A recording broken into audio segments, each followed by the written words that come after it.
के ऊपर हम लोग चर्चा कर रहे थे। तो देखिए एक बार रिकॉल करते हैं फिर आगे बढ़ेंगे। फैमिली ऑफ लाइंस क्या होता है, इसमें क्या कॉन्सेप्ट हमने बताया था, that is important. Family of lines, family of lines is what, क्या बताया था फैमिली ऑफ लाइंस पे, बताइए आप ही लोग बताइए। सर ये एक लाइन है, ठीक है, दूसरा ये लाइन है। L1 और L2 के इंटरसेक्शन से पास होने वाले सर अनेकों लाइन हो सकते हैं, ठीक है, इंटरसेक्शन पॉइंट से, ठीक है। मतलब L1 should not be parallel to, ये भी बताया था कि ये इसके पैरेलल लाइन नहीं होना चाहिए, ठीक है ना। L1 is not parallel to L2, नहीं तो पैरेलल लाइन इंटरसेक्ट कहाँ करते हैं। फिर ऐसे बहुत सारे लाइन हो सकते हैं, इतना समझ में आ रहा है ना। तो सर सारे लाइंस का जो इक्वेशन होता है L1 प्लस क्या lambda of L2 equal to 0 होता है। दिस इज रिप्रेजेंट, कभी भी इस तरीके से लिखा हुआ दिखे तो आपके दिमाग में तुरंत ये आत्मा से आवाज़ निकल जानी चाहिए कि sir L1 plus lambda L2 का सीधा सीधा अर्थ है कि this is representing straight lines passing through, क्या बताइए, सभी लोग बताइए, सभी लोग ध्यान देंगे। स्ट्रेट लाइंस पासिंग थ्रू कहाँ से, passing through intersection of L1 and L2, passing through intersection of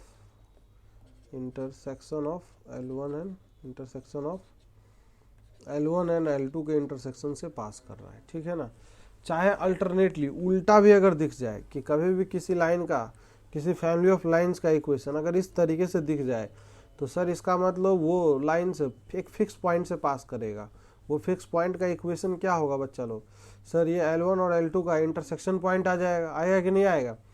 तो इस तरीके से हम इसको निकाल सकते हैं, कोई समस्या वाली बात नहीं है। जैसे एज पर एग्जाम्पल, मैं चलिए एक एग्जाम्पल से और चीज़ों को रिकॉल कर देता हूँ। जैसे ये इक्वेशन लिखा हुआ है, सभी लोग ध्यान देंगे, दिस इज लिखा हुआ है sir cos of theta plus of मान लेते हैं 2 साइन थीटा इंटू मान लीजिए x, ठीक है। और फिर इस तरीके से लिखा है this is 2 cos theta minus of 3 sine theta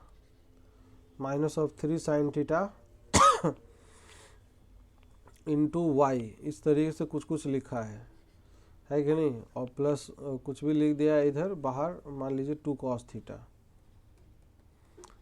theta and this is equal to 0, ठीक है। तो अब यहाँ पे ये बोला जा रहा है if theta is parameter, theta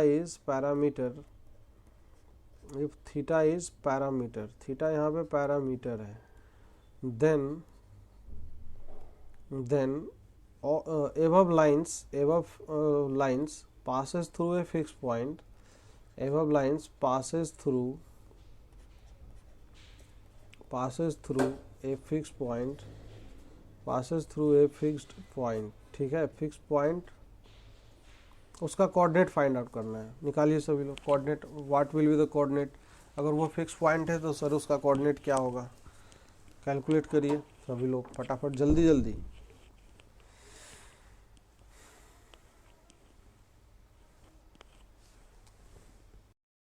how to deal with this problem.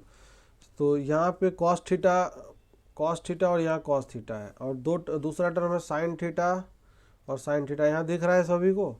तो सर कॉस थीटा का टर्म इकट्ठा कर लेते हैं, सारे पैरामीटर का कोफिशिएंट इकट्ठा करना होता है। तो सर कॉस थीटा का यहाँ कोफिशिएंट कितना है, x है, दूसरे वाले में कितना है सर 2y है, दिख रहा है कि नहीं दिख रहा है।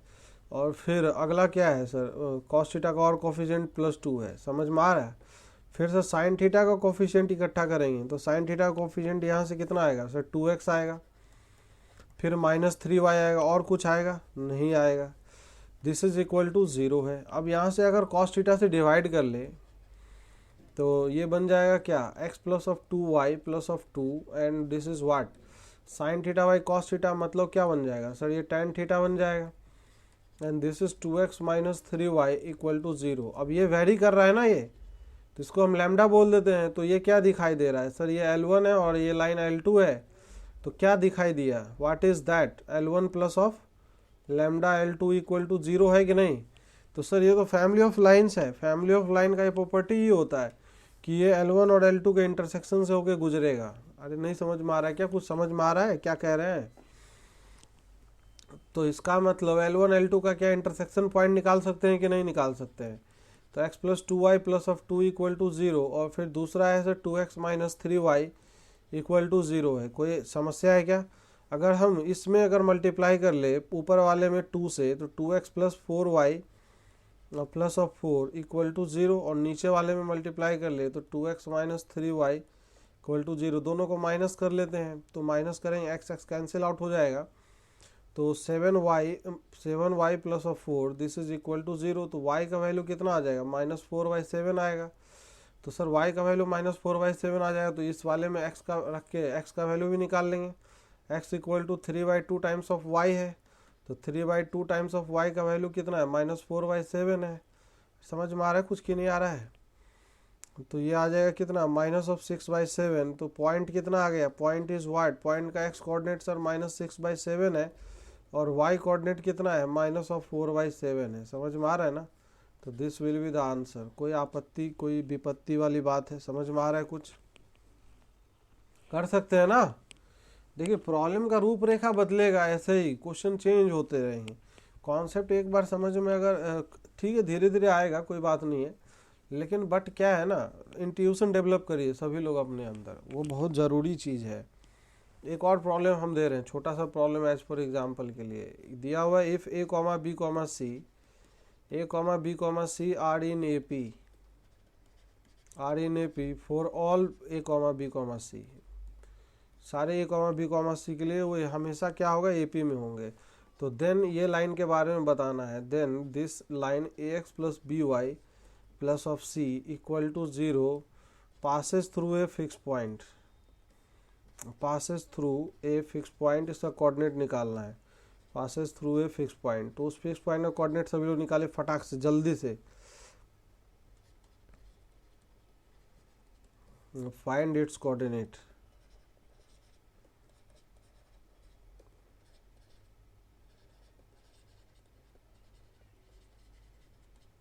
ठीक है, जल्दी जल्दी जल्दी। अगर बात करते हैं ABC AP में है, तो 2B equal to A plus C relation होगा कि नहीं होगा? तो सर यहाँ से B का वैल्यू क्या लिख देंगे? A प्लस C/2 हो जाएगा। तो इसको यूज करना होगा, जो गिवन रिलेशन है, जब तक हम उसका यूज नहीं करेंगे problem will not be completely solve. तो यहाँ पे रख देंगे, तो ये इक्वेशन बन जाएगा AX plus this is A plus C/2 times of Y plus of C this is equal to 0, है कि नहीं? नाउ नेक्स्ट, अब यहाँ से अगर A का कोफिशिएंट का कलेक्ट करें, तो सर A का कोफिशिएंट क्या आएगा? यहाँ से समझिए सर, A का कोफिशिएंट x प्लस क्या आएगा? अरे y/2 आएगा कि नहीं? और सर C का कोफिशिएंट क्या आएगा? C का कोफिशिएंट y/2 प्लस ऑफ 1 आएगा, दिस इज इक्वल टू 0। समझ में आ रहा है क्या? नहीं आएगा कुछ भी? अब इस A और C दोनों वेरिएबल है, लेकिन ठीक है कोई बात नहीं, ये इससे डिवाइड कर लेते हैं। तो ये x plus of y/2 plus of क्या आएगा? This is C/A and this is y/2 plus of 1 this is equal to 0। कोई दिक्कत है क्या? नहीं है। अब ये जो C/A क्वांटिटी है, इसको सर अगर हम लैम्डा बोल दे थोड़ी देर के लिए, समझिए इस चीज़ को, तो ये जो एक्सप्रेशन है x plus of y/2 this is what? Lambda times of y/2 plus of 1 this is equal to 0। अब यहाँ से इसको 0 करेंगे, इसको 0 करेंगे, तो ये x plus of y/2 equal to 0 होगा। अब यहाँ से y/2 plus of 1 equal to 0, y equal to क्या आएगा? -2 आएगा। क्या आएगा कि नहीं आएगा? y इक्वल टू -2 को अगर यहाँ चेप दे इस वाले में, तो क्या आएगा? x minus of 2/2 this is equal to 0। तो x इक्वल टू 1 आ गया ना देवता लोग? क्या आंसर आम धतूरा कुछ भी निकाल रहे हैं? तो ये जो फिक्स पॉइंट है 1, -2, ये आ रहा है ना आंसर। पता नहीं 1/2 माइनस क्या क्या निकाल रहे थे, कुछ भी निकाल रहे थे। कैसे आया था आंसर? वो सब कैसे आया था जो बाकी आप लोग निकाले थे? थोड़ा हमें भी बताइए, तो आइडिया लगे कि आप लोग क्या। हाँ,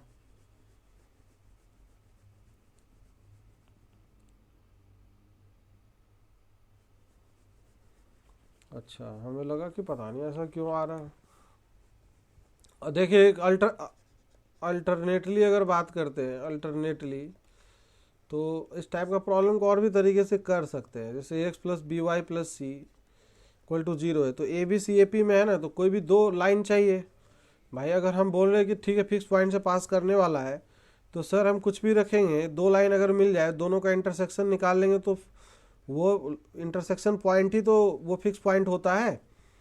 तो ए बी सी, अगर ए पी में कोई भी सिंपलेस्ट नंबर ले लीजिए, ए 1,1,1, समझ में आ रहा है? तो 1,1,1, तो एक तो वैल्यू ए का वैल्यू, बी का वैल्यू, सी का वैल्यू सब 1 ले लेते हैं। तो ये x plus y plus of 1 this is equal to 0 आएगा। और भी सिंपलेस्ट वैल्यू ए पी में क्या ले सकते हैं बताइए? सबसे छोटा छोटा वैल्यू लीजिए, -1, एक 0, बी का वैल्यू 0 और सी का वैल्यू सर 1 ले ले। क्या ए पी में है कि नहीं? -1, 0 और 1 ए पी में है। तो ए पी में है तो क्या बन जाएगा बताइए? आप ही लोग बताइए सर। एक्स, ए का वैल्यू -1 है तो -x, बी का वैल्यू 0 है तो खत्म, सी का वैल्यू 1 है तो ये x plus 1 this is equal to 0। तो x का वैल्यू यहाँ से क्या आ गया? 1 आ गया डायरेक्टली। अब इस x का वैल्यू 1 को यहाँ पे चेप देते हैं, यहाँ पे पुट कर देंगे, तो y का वैल्यू कितना? -2 आएगा कि नहीं आएगा? तो ये पॉइंट आ गया ना भाई देवता लोग, 1, -2। क्या ये दोनों सेम है कि अलग अलग है? अरे सेम है। तरीका समझ में आया? तो आप लोग एग्जाम ऐसे भी कर सकते हैं, आप लोग के लिए ऑप्शन ये भी है। अगर वो कर पाए तो बेहतर है, नहीं कर पाए तो ये वैल्यू डाल के भी ऐसे करके भाई 2 नंबर ले लेंगे, 2 लाइन मिल जाएगा, 2 लाइन मिल जाएगा तो कहानी खत्म हो जाएगा। ठीक है ना? अरे आप बढ़े आ गए। अब जैसे ये इस क्वेश्चन में भी कर सकते थे, ये जो ऊपर वाला क्वेश्चन करवाया हमने, ये साइन थीटा कॉस थीटा, तो 2 सिंपल वैल्यू ले लेते। सबसे सिंपल वैल्यू क्या दिखाई दे रहा है? 0, 90 लेके 2 अलग अलग लाइन आ जाता, दोनों लाइन को सॉल्व करते पॉइंट आ जाता, करके देखिएगा आ जाएगा। ठीक है ना? तो अब जैसे एक क्वेश्चन और करते हैं कि ये है, as for example, if the algebraic sum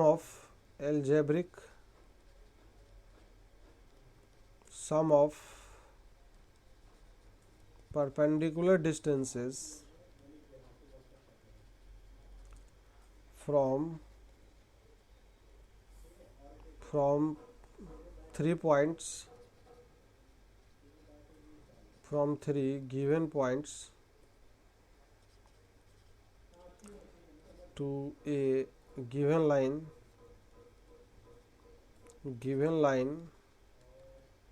is 0, then prove that the line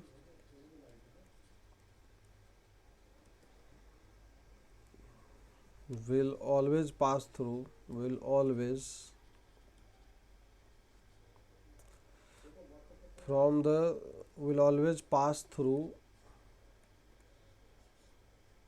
centroid of the triangle.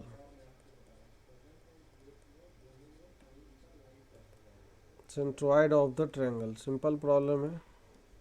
Question पहले पढ़ लीजिए, आप लोग करना नहीं है, सॉल्व हम ही करेंगे। Algebraic sum of perpendicular distances बोल रहा है। क्वेश्चन पढ़िए और थोड़ा सा समझने की कोशिश करिए, कुछ आइडिया जनरेट हो रहा है दिमाग में। एल्जेब्रिक सम क्या होता है? कुछ आइडिया है आप लोगों को?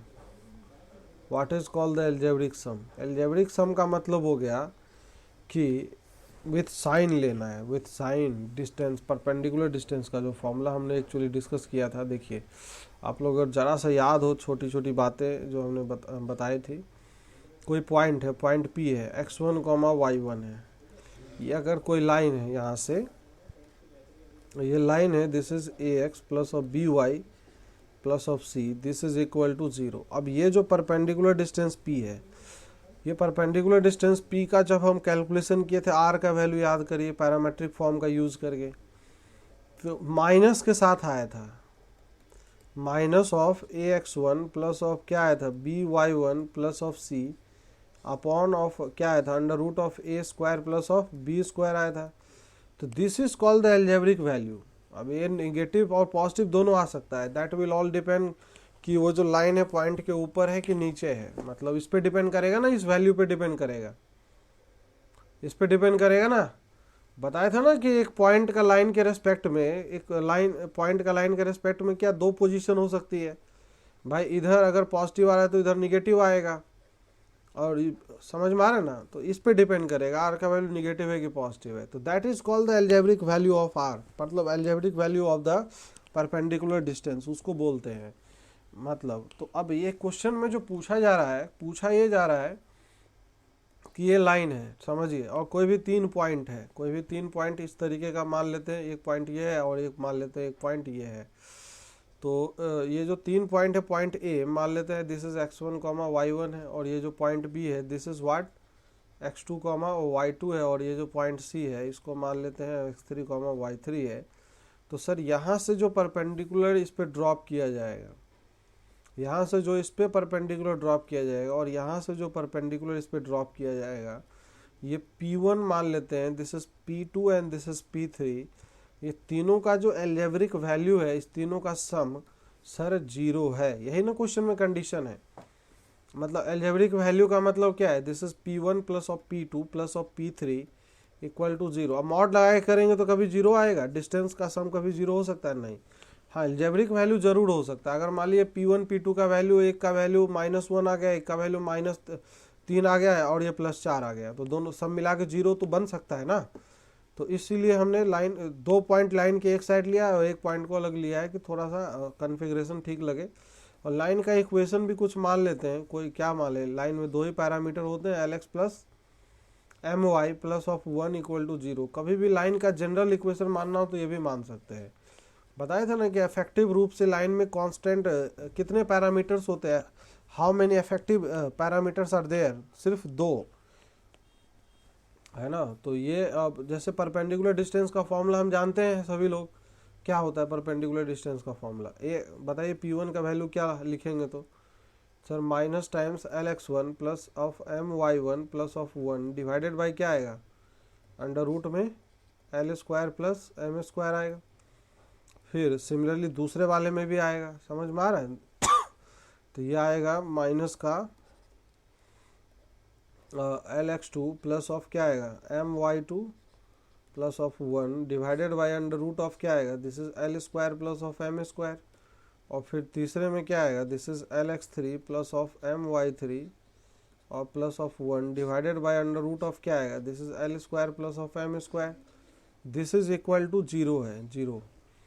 अब सर ये अंडर रूट वाला टर्म तो उधर भेजेंगे 0 में ही चला जाएगा, और माइनस भी इधर सबसे निकाल के 0 में भेज सकते हैं। और यहाँ पे L अगर कॉमन ले लेंगे तो यहाँ पे sir x1 plus of x2 plus of क्या आएगा, ये x3। और सिमिलरली M अगर कॉमन ले लेंगे तो ये y1 plus of y2 plus of this is what y3।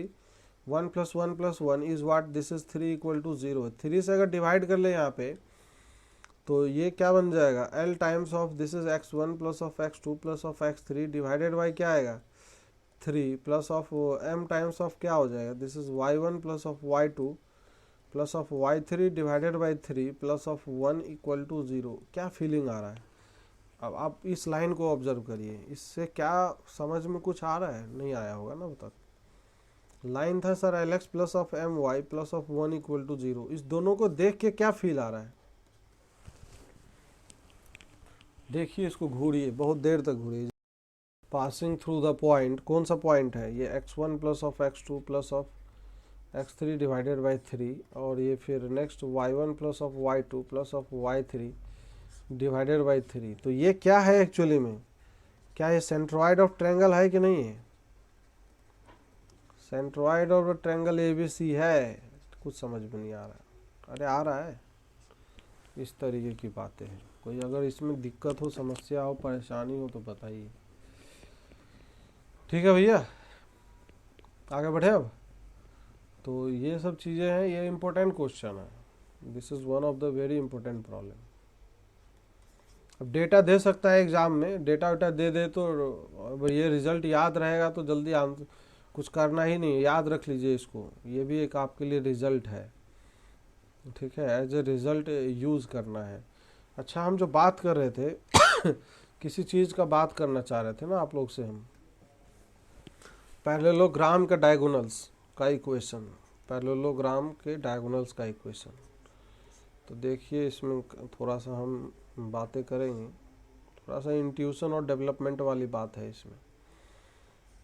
देखिए, जैसे मान लीजिए लाइन का इक्वेशन है a1x plus of this is b1y plus of c1। बहुत इत्मीनान से सोचेंगे समझेंगे तब हो सकता है समझ में आ जाए, या हो सकता है समझ में ना आए। इसका गारंटी हम ना लेते हैं। ऐसे a1x plus of this is b1y plus of c2 equal to 0 of this a2x plus of b2y plus of this is d1 equal to 0, और ये है अपने पास a2x plus of b2y plus d2 equal to 0 है। ठीक है, अब ये डायगोनल का हमें इक्वेशन फाइंड आउट करना है, समझिएगा सभी लोग। तो पहले एक डायगोनल पे फोकस करते हैं, बाकी दोनों पे फोकस करेंगे। ठीक है, नाम रख देते हैं ए बी सी और ये डी है। ठीक है, इसको हम बोल देते हैं this is L1 equal to 0 line है, इसको हम बोल देते हैं दिस इज वाट, कुछ बोल देते हैं L2 इक्वल टू 0 लाइन है, this is what, L3 equal to 0 line है, और this is what, L4 equal to 0 line है। ठीक है, अब AC का हमें इक्वेशन फाइंड आउट करना है, सभी लोग ध्यान देंगे। AC का इक्वेशन मतलब AC लाइन किस किस से होके गुजरेगा, कुछ आइडिया आ रहा है दिमाग में? AC जो लाइन है वो किस किस से होके गुजरेगा? सर AC लाइन A से गुजर रहा है और C से गुजर रहा है, इसमें कौन सा तोप चीज है? तो A क्या है? A is what? A है सर L1 और L4 का इंटरसेक्शन पॉइंट है, समझ में आ रहा है? L1 और L4 का इंटरसेक्शन पॉइंट है। अच्छा सर, और फिर C क्या है? L2 एंड L3 का इंटरसेक्शन पॉइंट है। अगर हम एक लाइन कंसीडर करें, देखिएगा ध्यान से, इस तरीके से एक लाइन हम कंसीडर कर रहे हैं, this is L1 into L2 minus this is L3 into L4, L3 into L4 equal to 0। इसका मतलब अभी समझ में आएगा, अभी थोड़ा पेशेंस रखिए। इसको हम कुछ बोल देते हैं, ये है AX1, Y1 जो पास कर रहा है, और ये C क्या है? X2, Y2। तो हम ये देख रहे हैं कि पहले ये चेक करना है कि ये जो लाइन है whether this line has been written, इसका प्रोडक्ट लिखा हुआ है L1 और L2 का, और ये प्रोडक्ट लिखा हुआ है दिस इज किसका प्रोडक्ट है? ये L3 एंड L4 का। पहले हम ये चेक करेंगे, नहीं तो इसका हम कॉन्फ़िगरेशन बदल भी सकते हैं। अब यहाँ पे ये जो लाइन है क्या X1 और X1, Y1 से पास कर रहा है? अरे मतलब 0 बनेगा कि नहीं? X1, Y1 रखेंगे तो हाँ सर 0 बनेगा। किसके कारण बनेगा? ध्यान दीजिए, किसके कारण 0 बनेगा? L1 के कारण। अरे L1 इससे पास कर रहा है ना, और ये L3, L4 ये भी जब हम रखेंगे इसमें, क्या इसको भी X1, Y1 साइड सेटिस्फाई कर रहा है? चेक करिए सभी लोग, X1, Y1 सेटिस्फाई कर रहा है ना इसको। X1, Y1 is satisfies. ध्यान से देखिए, बहुत लॉजिक समझ में आएगा तभी मजा आएगा। सिमिलरली अगर बात करते हैं कि X2, Y2 भी क्या सेटिस्फाई कर रहा है इसको, चेक करिए पहले सब, दोनों को 0 बनाना चाहिए, दोनों को 0 बना रहा है कि नहीं? X2, Y2 सर ये 0 बनेगा L2 के कारण, ये वाला टर्म, और ये वाला टर्म बनेगा 0 किसके कारण? L3 के कारण। मतलब ये जो भी कर्व होगा, ये जो भी मल्टीप्लाई करने के बाद कर्व आएगा, इसका मतलब ये कर्व किससे होके गुजर रहा है भाई? अगर X1, Y1 और X2, Y2 अगर सेटिस्फाई कर रहा है, 0 बना रहा है, इसका मतलब this curve is definitely passing through what? Definitely passing through 2 points. अभी इतना पता है, definitely passing through this 2 points. कौन सा points sir? A and C से होके गुजर रहा है। ठीक है, अगर हम ये शो कर दें कि ये कर्व लीनियर आएगा ये मल्टीप्लाई करने के बाद, इसका मतलब that curve is a straight line which is passing through A and C। तो देखते हैं क्या स्ट्रेट लाइन आएगा ऐसा करने से। L1 इंटू L2 का अगर मल्टीप्लिकेशन करते हैं तो क्या आएगा बताइए? वाट L1 इसका पूरा कैलकुलेशन एंड सिंप्लीफिकेशन ऐसे ऑब्जर्वेशन करने वाले हैं। A1x this is B1y plus of C1 and L2 क्या है? L2 क्या है बताइए सभी लोग? मतलब A2x प्लस ऑफ क्या है? B2y प्लस ऑफ D1 है, माइनस अब दूसरा वाला कर्व पता ही है क्या आने वाला है, क्या आने वाला है, a2x नहीं a1x plus of b1y plus of c2 आएगा ना, और फिर इनटू में क्या आएगा, इनटू में आएगा this is a2x plus of b2y plus of d2 equal to 0। अब जब हम मल्टीप्लाई करेंगे, सभी लोग समझिएगा ध्यान से, तो एक्स स्क्वायर का कोफिशिएंट, एक्स स्क्वायर का कोफिशिएंट क्या आएगा, यहाँ से a1 इंटू a2 आएगा, और यहाँ से भी मल्टीप्लाई करने पे क्या एक्स स्क्वायर का कोफिशिएंट a1 इंटू a2 ही आएगा। कट जाएगा कि नहीं कटेगा? एक्चुअली दोनों ही इक्वेशन में इतना पार्ट और इतना पार्ट सेम है, देखिए,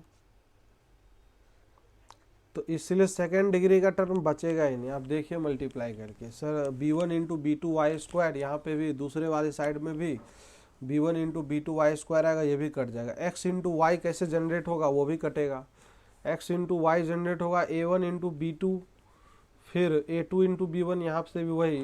तो कुल मिला के ये जो कर्व आएगा this will be linear curve, मतलब कुछ जो भी बचेगा ना यहाँ पे कोफिशिएंट ऑफ x कुछ बचेगा, और फिर यहाँ पे कोफिशिएंट ऑफ y कुछ बचेगा, और यहाँ पे कुछ कांस्टेंट टर्म बचेगा। तो मतलब क्या, ये जो कर्व आ रहा है this is a linear curve आ रहा है, और लाइन आ रहा है, लाइन का कर्व आ रहा है, लाइन का कर्व है ये, ठीक है। और वो कर्व हम पहले क्या बोले थे, किससे होके गुजर रहा है, ए एंड सी। तो इसका मतलब सर ये equation L1 into L2 minus L3 into L4 किसको रिप्रेजेंट कर रहा है? सर वो that is nothing but diagonal. नहीं समझ में आया? अरे आया, लॉजिक समझ में आया कि नहीं, कि what is the actual logic behind that, नहीं तो फिर मजा नहीं आएगा। तो हो गया ना खत्म। अब याद कैसे रखना है? हाँ, दूसरा वाला डायगोनल कैसे निकालेंगे वही बताने जा रहे हैं। देखिए यहाँ पे ये जो, अगर ये चीज़ है ना, अगर ये डायगोनल निकालना हो तो हमने अभी इक्वेशन क्या दिखाया था, L1 है, ये L2 है, ये L3 है और ये L4 है। तो डायगोनल के अपोजिट साइड में जो लाइन्स हैं, जैसे ये दोनों का product minus this into this कर देना है, तो L1 into L2 minus of L3 into L4, ये हो जाएगा AC डायगोनल का इक्वेशन। समझ में आया कि नहीं आया? तो सर AC का इक्वेशन ऐसे करके आएगा, ठीक बात है। नाउ सर दूसरे वाले डायगोनल का इक्वेशन कैसे आएगा? सर ये आ जाएगा, ऐसे आएगा, है कि नहीं, ये A है, ये B है, ये C है और ये D है। तो ये था सर L1, L2, L3 और ये L4 है। तो बताइए इक्वेशन क्या आएगा सर? BD का इक्वेशन आ जाएगा क्या? BD का equation L1 into L4 minus of L2 into L3 this is equal to 0। सही है? तो ये सब जो इक्वेशंस हैं, समझ में आया? लॉजिक समझ में आया कि नहीं? तो लॉजिक बहुत अजीब तरीके का है, लेकिन क्या है, अब अगर समझने के ऊपर ध्यान देंगे तो ऐसा नहीं कि समझ में नहीं आएगा। डायरेक्ट फॉर्मूला बता देते तो ठीक है, फॉर्मूला भी बता सकते थे, लेकिन उतना मज़ा नहीं आता फिर। अब देखिए जो क्वेश्चन था, उस क्वेश्चन को अब करते हैं ना। जो क्वेश्चन था, क्वेश्चन नंबर कौन सा था? लेवल 2 का क्वेश्चन नंबर 7 था ना? हाँ, लेवल 2 का एक्सरसाइज अपना जो सीट है उसका लेवल 2 का ये क्वेश्चन नंबर कौन सा है? Question number 7। अब देखिए फॉर्मूला डेवलप हो गया, लॉजिक डेवलप हो गया। अब ये क्वेश्चन बहुत जल्दी सॉल्व होगा। अब उनका यही डाउट था कि सर ऐसा करना होगा कि पूरा हमें सॉल्व करना पड़ेगा। नहीं, पूरा सॉल्व कर, अब कर लेंगे क्या ये क्वेश्चन की मैं करके बताऊं? अच्छा नहीं, अभी करिए सभी लोग, यहीं पे करते हैं। Lx प्लस ऑफ क्या है ये, my plus of n equal to 0, और फिर इसका दूसरा साइड का equation Lx plus of my plus of n dash equal to 0, और फिर इस साइड का इक्वेशन क्या है, ये है mx plus of what is this ly plus of n equal to 0, और फिर इस साइड का इक्वेशन क्या है, mx plus of ly plus of n dash है ना ये। तो निकालिए दोनों साइड, दोनों डायगोनल का इक्वेशन सब लोग निकालिए, और फिर स्लोप निकाल लेंगे इक्वेशन निकाल के, और एंगल निकालिए, angle between diagonals, angle between diagonals निकालना है। निकालिए सभी लोग,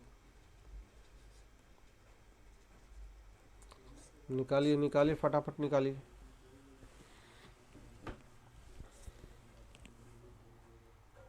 तो सर हमें इस लाइन का स्लोप पे इंटरेस्ट है, तो slope of this line AC में इंटरेस्ट है, और वो क्या होता है, माइनस टाइम्स ऑफ क्या होता है, coefficient of x, upon coefficient of y, तो बस इतना निकाल लेंगे, बाकी हमें टेंशन नहीं लेना है।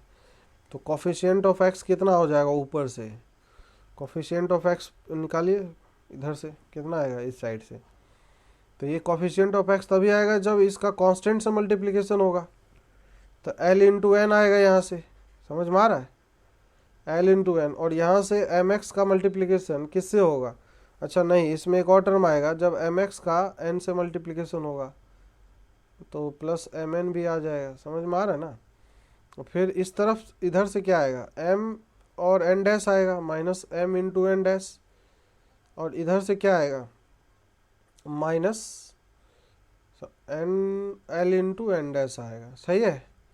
तो ये हो गया coefficient of x. Upon coefficient of y क्या आएगा, तो सिमिलरली जल्दी जल्दी लिख देते हैं फटाफट, क्या आएगा coefficient of y, m into n, दिख रहा है ना, एम इंटू एन, यहाँ से इसका इससे मल्टीप्लिकेशन, और फिर एल इंटू एन आएगा, तो यहाँ पे l into n minus times यहाँ से क्या आएगा, l into n dash, l into n dash, फिर क्या आएगा एम, हाँ तो minus m into n dash आएगा, सही है। सिंप्लीफाई अगर हो रहा ऊपर से तो कुछ सिंप्लीफाई हो रहा है ना, ये ऊपर में देखिए पहला वाला टर्म में एन कहाँ सेम टू सेम है,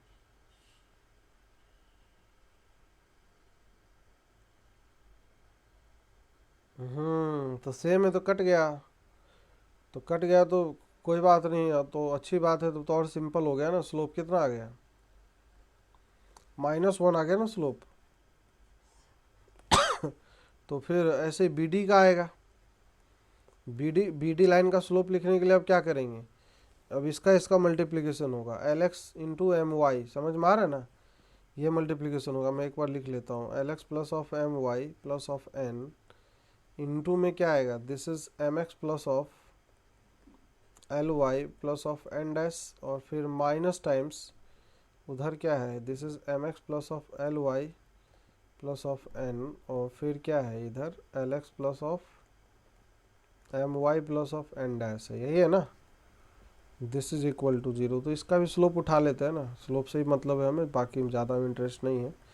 स्लोप ऑफ बी डी, तो that is minus times coefficient of x. बताइए कोफिशिएंट ऑफ एक्स फटाफट बताइए, जल्दी जल्दी, अब थोड़ा सा बड़े हो गए हम लोग। एल इंटू एन डैश, फिर एम इंटू एन आएगा, फिर माइनस टाइम्स यहाँ से क्या आएगा, एम इंटू एन डैश, तो minus m into n dash, और फिर l minus l into n आएगा, सही है, ठीक है ना। कोफिशिएंट ऑफ वाई क्या आएगा, m into n dash, m into n dash, और फिर प्लस एल इंटू एन, ठीक है ना, माइनस आप लोग भी करिए। फिर ये दूसरे वाले में क्या आएगा, दूसरे वाले में एल इंटू एन डैश, और फिर क्या आएगा, एम इंटू एन आएगा, माइनस एम इंटू एन। देखिए ये भी तो कहीं नहीं कट रहा है, ये नहीं कट रहा होगा, ये कुछ बातें अलग आएगी। अच्छा देखिए देखिए सभी लोग देखिए, इसमें एक अच्छा बात बताएंगे अभी आप लोगों को। अगर देखें तो ऊपर में ये +1 आएगा एक्चुअली, इसका वैल्यू इसका +1 आएगा, स्लोप ऑफ बी डी जो आएगा ना ये +1 आएगा। तब तो कहानी खत्म हो गया यार, तो मजा आ गया। सर इसका स्लोप का प्रोडक्ट कितना है, -1 है।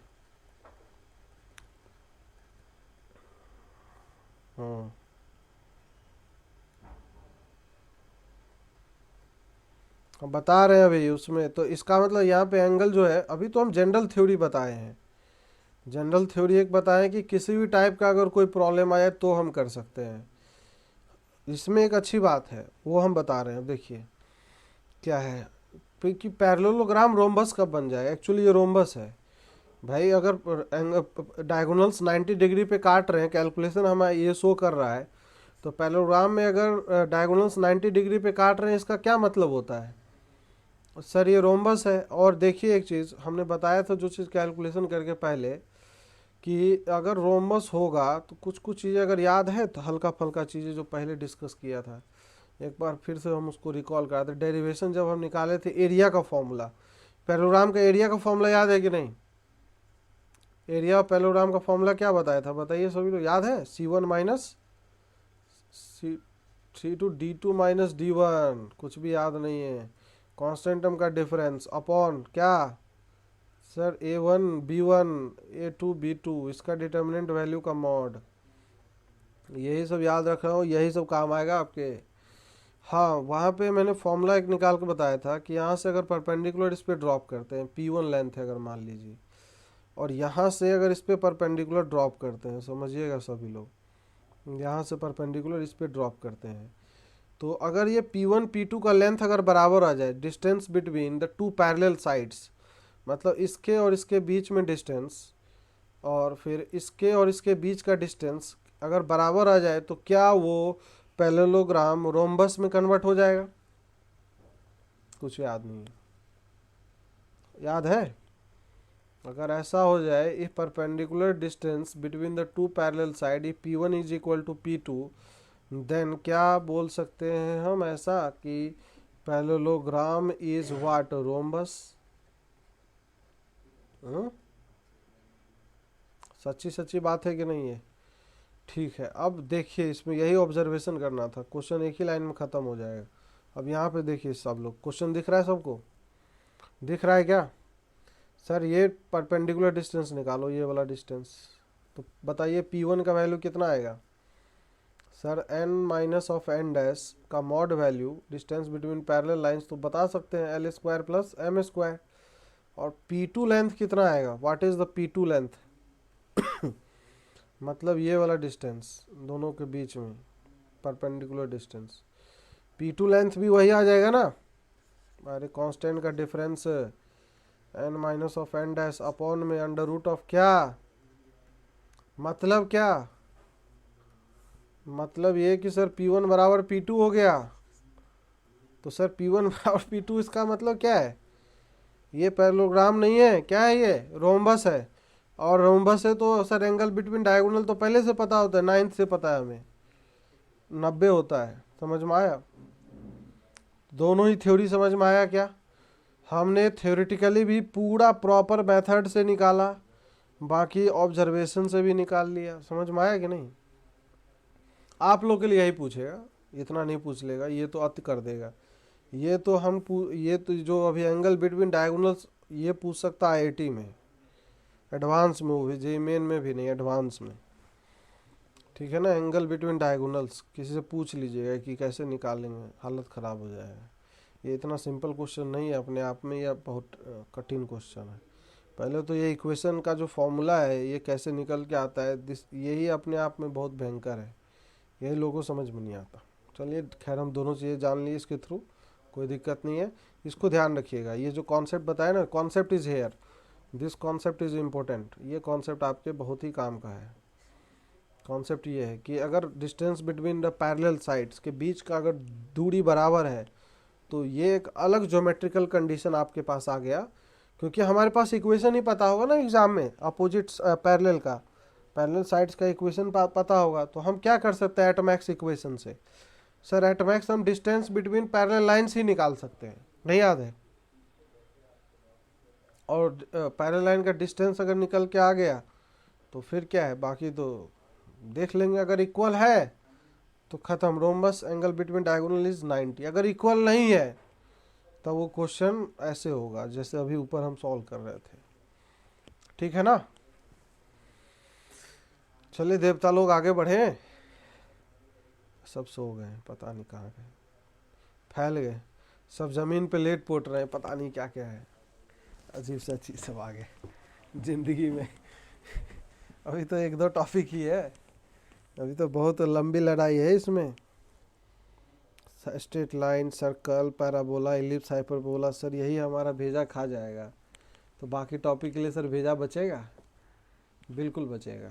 मैथ्स में ऐसा होता ही नहीं है। जैसे जैसे आपका कॉन्सेप्ट मजबूत होता जाएगा, धीरे धीरे आप चीज़ें समझते जाएंगे, आगे की चीज़ें आसान उतनी ज़्यादा होती जाएगी।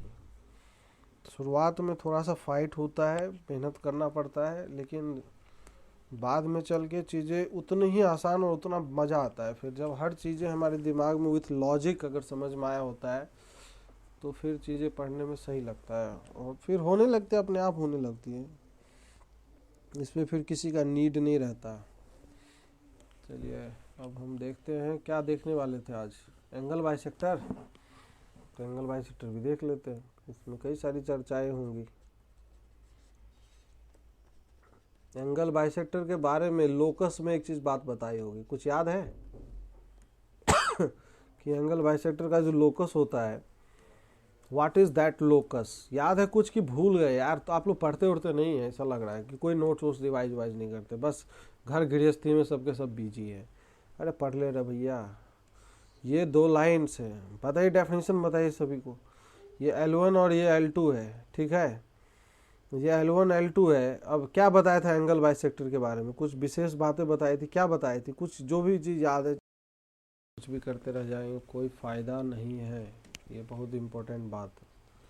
तो यहाँ पे P1 बराबर P2 हम करने वाले हैं। दो लाइन का इक्वेशन मान लीजिए, suppose that this is A1x plus of B1y plus of C1 equal to 0 है। दूसरे लाइन का इक्वेशन है, ये L1 मान लेते हैं और ये L2 है। और दूसरे लाइन का इक्वेशन ये है sir A2x plus of this is B2y plus of C2 this is equal to 0 है। तो ये पॉइंट अगर इस पे कोई कंसीडर कर लिया जाए, पॉइंट Px, y, तो यहाँ से अगर डिस्टेंस कैलकुलेट करें, P1 से परपेंडिकुलर डालें पॉइंट P से, इस पे अगर हम परपेंडिकुलर डाल दें, तो परपेंडिकुलर डाल दें तो ये जो डिस्टेंस है क्या आएगा? परपेंडिकुलर डिस्टेंस का फॉर्मूला तो हम जानते हैं कि नहीं?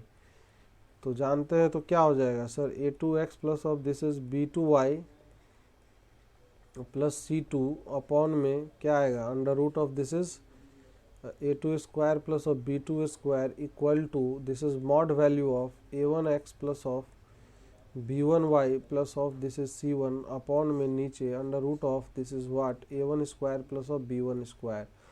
अब यहाँ से अगर मॉड भूल जाए, प्लस माइनस अगर कर दे, तो यही इक्वेशन जो है निकल के आएगा A2x plus of B2y plus of C2 equal to आएगा this is plus minus under root of मतलब A1x plus of B1y plus of this is C1 upon में, और ये तो रहेगा ही नीचे।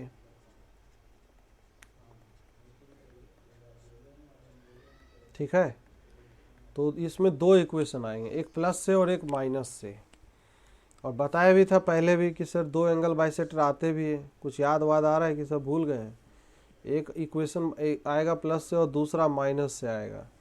तो अगर प्लस वाला लेंगे तो सर ये इस तरीके से दिखाई देगा, A2x प्लस ऑफ क्या B2y प्लस C2 अपॉन नीचे क्या आ जाएगा, नीचे आ जाएगा sir under root of A2 square plus of B2 square equal to, यहाँ पे प्लस साइन लेंगे तो this is A1x plus of B1y plus of this is what C1 upon नीचे A1 square plus of B1 square आएगा, है कि नहीं? Now minus sign अगर यूज़ करेंगे तो ये आ जाएगा A2x plus of this is B2y plus of C2 upon नीचे under root of A2 square plus of this is B2 square equal to minus times of A1x plus of B1y plus of C1 upon में नीचे ये under root of this is A1 square plus of B1 square आएगा। ठीक है ना?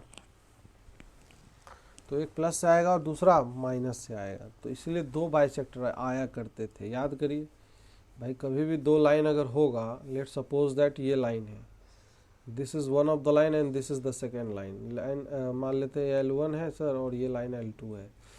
तो बताया था इसमें हमने कि सर अगर एक एक्यूट एंगल बाइसेक्टर अगर होता है तो दूसरा क्या होता है? अरे ऑब्ट्यूज एंगल बाइसेक्टर इसी के परपेंडिकुलर आता है। देखिए ना एंगल, क्योंकि दो एंगल है ना इसमें, और दोनों ही बाइसेक्टर का ये प्रॉपर्टी होता है, इसलिए ऐसा आता है। क्योंकि यहाँ से भी अगर इस पे हम परपेंडिकुलर इस पे ड्रॉप करेंगे, ये जो साइड है इस पे अगर परपेंडिकुलर ड्रॉप किया जाएगा और यहाँ से अगर परपेंडिकुलर ड्रॉप किया जाएगा तो ये बराबर ही आएंगे। और इस बाइसेक्टर से भी अगर सर इस पे परपेंडिकुलर ड्रॉप किया जाएगा किसी भी पॉइंट से, तो ये भी इक्वल आएगा, है ना? तो दैट्स वाई दो बाइसेक्टर आते हैं। एक इसमें से अब कौन एक्यूट होगा और कौन ऑब्ट्यूज होगा, अभी हम इसका आइडेंटिफिकेशन करना नहीं सीखेंगे, बताएंगे, उसके लिए तरीका बताएंगे, वो बहुत इम्पोर्टेंट है। तो लेकिन अभी फ़िलहाल इतना समझ में आ रहा है कि सर ये दो बाइसेक्टर होंगे, ये तो पहले भी डिस्कस किया था, इसीलिए किए थे, आज के दिन के लिए किया था।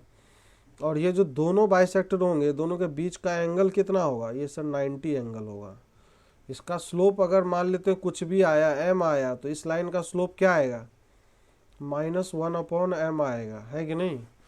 तो और भी हम चर्चाएं करते हैं अगले टर्न पे, आइडेंटिफिकेशन और कुछ एग्जांपल्स वगैरह समझेंगे, और ये आइडेंटिफाई करना सीखेंगे which one will be acute and which one will be obtuse angle bisector. तो आपका यही काम है, पहले पुरानी सारी चीज़ों को रिवाइज करके आइए, पढ़ के आइए और सीट लगाइए सभी लोग। अब टॉपिक लगभग ख़त्म ही है, ठीक है ना। तो मिलते हैं हम अगले लेक्चर में, कल मिलेंगे।